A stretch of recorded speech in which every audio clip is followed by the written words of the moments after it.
I pushed the office door open with a smile, lunch bag in one hand, my other hand already reaching for the light switch, but the lights were already on.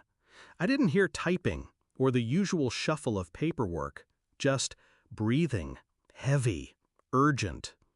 I saw them before they saw me. My wife, head tilted back, moaning. My brother, his hands gripping her waist, grinding into her on her swivel chair, their tongues deep in each other's mouths. I didn't drop the bag, I didn't yell, I didn't move, I just watched.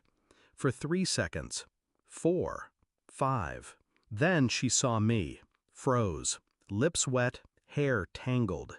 She gasped, "Oh my God!" I cut her off with 5 words. 5 calm, deliberate words. "I'll let you two finish." Then I turned and walked out. The headlines didn't come until later, much later. The world didn't shift all at once. It cracked slowly, like ice beneath a boot. I drove home without turning the music on, left the untouched lunch on the passenger seat. Windows down, wind slicing my face like punishment. My hands were steady, but inside, something else bloomed. A rot. Quiet. Patient. I didn't cry. Not then. Not later. I didn't call her. I didn't call him. What was the point? The betrayal wasn't new. It wasn't born in that office. It had a history, hidden in glances, in silences, in weekends that didn't quite add up. I'd missed it. No, I'd ignored it. And that's what cut deepest. Not her body on his, not his hands where mine used to be, but the years I wasted pretending I didn't know. I didn't hire a PI. I didn't need one. I had access to her phone, her email, our shared drive. They weren't careful. That was the insult. They thought I was too soft, too stupid, too trusting. They were half right. A week passed. I played the husband, smiled at neighbors, picked up groceries, made her coffee. She came home late, often. I stopped asking why. Instead, I tracked her GPS. She wasn't going to the gym. She wasn't going to her sister's.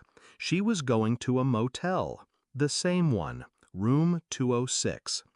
I booked the room across the hall the following Tuesday, watched them check in, watched them leave. I didn't confront her, not yet.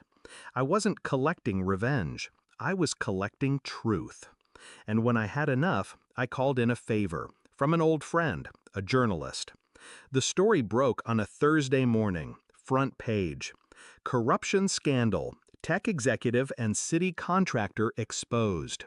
My wife, VP of acquisitions. My brother, contracted for city infrastructure. Millions funneled through a fake consulting firm. Invoices signed by her. Deposits routed to him.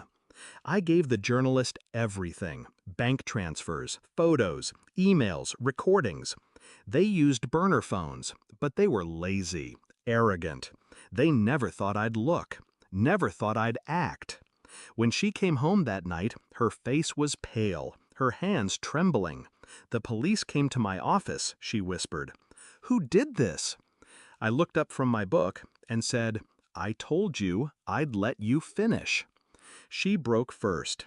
Tears, screams, denials. "You ruined us! You ruined everything!" But I didn't raise my voice. I didn't even blink.